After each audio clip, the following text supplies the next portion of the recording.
ان الحمد للہ والصلاة والسلام علی رسول اللہ اما بعد۔ دین اسلام میں نفل نماز کی بڑی اہمیت اور فضیلت ہے۔ صحیح البخاری کا حدیث ہے، پیارے آقا علیہ السلام نے ارشاد فرمایا کہ اللہ تبارک و تعالیٰ فرماتا ہے کہ جو آدمی میرے ولی سے عداوت رکھے، دشمنی کرے، تو میرا اس کے خلاف اعلان جنگ ہے۔ اور اگر کوئی آدمی میرا قرب حاصل کرنا چاہتا ہے، وہ دیکھے میں نے اس پر کون کون سے اعمال ہیں جو فرض کیے ہیں، میرے فرض کرتا اعمال کو وہ بجا لانا شروع کر دے تو اس سے وہ میرا قرب حاصل کر لے گا۔ اور تیسری بات فرمائی کہ ایک آدمی نوافل کے ذریعہ سے میرا قرب حاصل کرتا رہتا ہے، یہاں تک وہ میرے اتنے قریب پہنچ جاتا ہے کہ میں اس سے محبت کرنے لگتا ہوں۔ جب میں اپنے بندے سے محبت کرتا ہوں نا، پیار کرتا ہوں، تو پھر وہ اپنی آنکھ سے ایسی چیز کو نہیں دیکھتا جو مجھے ناراض کر دینے والی ہو، اپنے کانوں سے ایسی بات کو نہیں سنتا جو مجھے ناراض کر دینے والی ہو، اپنے ہاتھوں سے اس چیز کو نہیں پکڑتا جس سے میں نے منع کیا ہوتا ہے، اور نہ ہی اپنے قدموں پر چل کر کے وہاں جاتا ہے جہاں پر جانے سے میں نے اس کو روکا ہوتا ہے۔ اور نوافل کے ذریعہ سے یعنی نفلی عبادت کر کر کے وہ اس مقام پر پہنچ جاتا ہے، وَإِن سَأَلَنِي لَأُعْطِيَنَّهُ، اگر وہ مجھ سے کوئی سوال کرتا ہے، مجھ سے مانگتا ہے، اللہ مجھے اس چیز کی حاجت ہے، مجھے عطا کر دے، تو خالق ارض و سما فرماتے ہیں میں مجھے وہی عطا کر دیتا ہوں۔ وَإِنِ اسْتَعَاذَنِي، اگر مجھ سے پناہ مانگی، اللہ مجھے اس شر سے محفوظ کر لے، لَأُعِيذَنَّهُ، تو میں اس کی ذات کو اس برائی سے، اس شر سے محفوظ کر دیتا ہوں۔ حضرات، اب اس حدیث نبوی سے بہت ساری باتیں ثابت ہوتی ہیں، ان میں سے ایک مسئلہ یہ بھی ثابت ہوا کہ نفلی عبادت یہ ایک ایسا عظیم ترین عمل ہے جس کے ذریعہ سے ایک انسان بندہ مومن اپنے مال کے حقیقی کا قرب حاصل کر لیتا ہے۔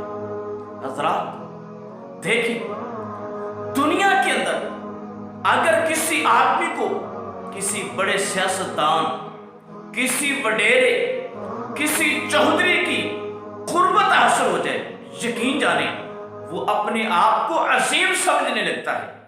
آپ اندازہ نہیں کرتے اس انسان کی عظمت اور شان کے کیا کہنے، جس کو اگر قرب ملتا ہے تو مال کی ارض و سما کا ملتا ہے۔ اور نفلی نماز کی اہمیت کا اندازہ اس بات سے بخوبی لگایا جا سکتا ہے کہ پیارے آقا علیہ السلام نے فرمایا قیامت کا دن ہوگا، سب سے پہلے بندہ مومن سے جو حساب لیا جائے گا وہ اس کی نمازوں کا حساب ہوگا۔ مال کے ارض و سما پوچھیں گے، بندے بتلا نمازیں کتنی پڑھ کے آیا ہے، نمازوں کا حساب ہوگا۔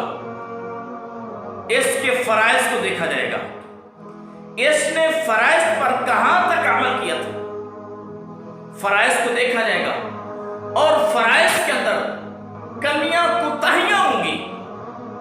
اللہ تبارک تعالیٰ فرشتوں کو کہیں گے میرے بندے کے نوافل کو دیکھو، نوافل کو دیکھا جائے گا۔ فرشتے کہیں گے اللہ اس کے نامہ اعمال میں فرائض کے علاوہ نوافل بھی موجود ہیں۔ اللہ تبارک تعالیٰ فرمائیں گے ٹھیک ہے، ان نوافل کو اٹھا کے فرائض کی جگہ پر رکھو، اور اس کے جو فرائض ہیں اس کی جو کمی ہے اس کو پورا کر دو۔ کیا مطلب؟ نفل نماز ایسی چیز ہے کہ قیامت کے دن اگر انسان کے فرائض میں کمی ثابت ہوگی، اس کمی کا ازالہ اگر ہو سکتا ہے تو انسان کی نفل نماز سے ہو سکتا ہے۔ یقین جانے بڑا افسوس لگتا ہے، لوگ دنیا کے اندر اس قدر مصروف ہیں، نوافل کیا فرائض ادا کرنے کا بھی وقت نہیں ملتا۔ یاد رکھیے، اپنی زندگی کو ایسا ترتیب نہ دیجیے کہ تمہاری زندگی سے عبادت الہی کا خانہ جو ہے ختم ہو جائے۔ نہیں، اپنی زندگی کو اس انداز میں ترتیب دیں کہ اس میں عبادت الہی کی چاشنی موجود ہو، اور جو آدمی ایسا مزاج بنا لے، ایسی عادت بنا لے کہ میں نے مسجد کے اندر جانا ہے، نماز پڑھنی ہے، اور میں نے فرائض سے پہلے نوافل کا بھی اہتمام کرنا ہے، جو نفل کا اہتمام کرتا ہے نا، اس سے امید کی جا سکتی ہے کہ وہ فرائض بھی پڑھتا ہوگا، اور جو نوافل کو بالکل ترک کرتے پڑھے ہی نہ، پھر اس کے اندر خطرہ ہے جو نوافل کو ترک کرتا ہے یہ فرض کو بھی ترک کر سکتا ہے۔ اس لیے نوافل کا اہتمام کیجیے۔ نبی مکرم علیہ السلام کی زوجہ محترمہ سیدہ عائشہ طیبہ طاہرہ رفیقہ حیات رسول اللہ رضی اللہ تعالی عنہ فرماتی ہیں کہ پیارے آقا علیہ السلام نے فرمایا، من صلی اثنتی عشرۃ رکعۃ فی کل یوم و لیلۃ، جو آدمی دن اور رات میں 12 رکعات نوافل کا اہتمام کرتا ہے، کون سے؟ نماز فجر سے پہلے 2 رکعات، نماز ظہر سے پہلے 4 رکعات، نماز ظہر کے بعد 2 رکعات، نماز مغرب کے بعد 2 رکعات، نماز عشاء کے بعد 2 رکعات، یہ کل 12 رکعات بنتی ہیں۔ فرمایا جو ان 12 رکعات کا اہتمام کرتا ہے نا، بَنَى اللَّهُ لَهُ بَيْتًا فِي الْجَنَّةِ، مال کے ارض و سما 12 رکعات نوافل کا اہتمام کرنے کی وجہ سے قیامت کے دن اسے جنت بھی عطا کرے گا اور جنت کی عظیم محلات بھی عطا کرے گا۔ حضرات، یہ خوشخبری کن کے لیے ہے؟ جو دنیا کے اندر فرائض تو پڑھتے ہیں، ساتھ نوافل کا اہتمام بھی کرتے ہیں۔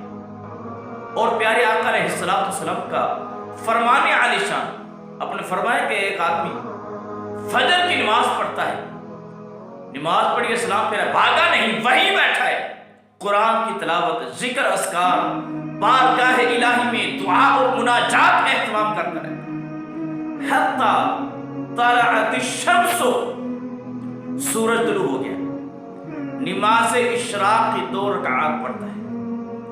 کیا ہے؟ آپ علیہ السلام نے فرمایا کہ ایک طرف سے ابھی نماز اشراق سے سلام نہیں پھیرا، اللہ تبارک و تعالیٰ کو یہ بندہ اتنا محبوب لگتا ہے، اتنا پیارا لگتا ہے کہ وہ کریم رب اس کے نامہ اعمال میں کامل حج اور عمرے کا ثواب پہلے لکھ دیتی ہے۔ یہ عظمت مل رہی ہے کس وجہ سے؟ بھائی نفل نماز کا اہتمام کرنے کی وجہ سے۔ سوچئے کہ ہماری زندگیوں میں نہ فرائض ہے نہ نوافل ہے، ہم ان درجات کو کیسے حاصل کر سکتے ہیں؟ ہم پریشان ہوتے ہیں، کاروبار میں برکت نہیں ہے، مجھے یہ بھی کرنا پڑتا ہے، میں یہ بھی کرنا پڑتا ہے، صبح سے لے کر شام تک ہم مشقتیں اٹھاتے ہیں، پریشانیاں اٹھاتے ہیں، محنتیں کرتے ہیں، اور رات کا جب وقت ہوتا ہے نا، ہمارے کام کی انتہا ہوتی ہے، ہمارے ذہنوں کے اوپر پریشانی کا بھور سوار ہوتا ہے۔ کیا ہم نے کمایا کچھ نہیں ہے، ہم نے حاصل کچھ نہیں کیا؟ او بھائی، اتنی محنت کی، حاصل پھر بھی کچھ نہیں، تجھے حاصل ہو کیسے؟ تیری زندگی سے لذت عبادت ختم ہو چکی ہے۔ پیارے آقا علیہ السلام نے فرمایا، اللہ تبارک و تعالیٰ فرماتے ہیں، اے ابن آدم، تو دن کے آغاز میں 4 رکعات نماز پڑھ لے، اور یہ نماز اشراق ہے جو 2 رکعات بھی ثابت ہے اور 4 رکعات بھی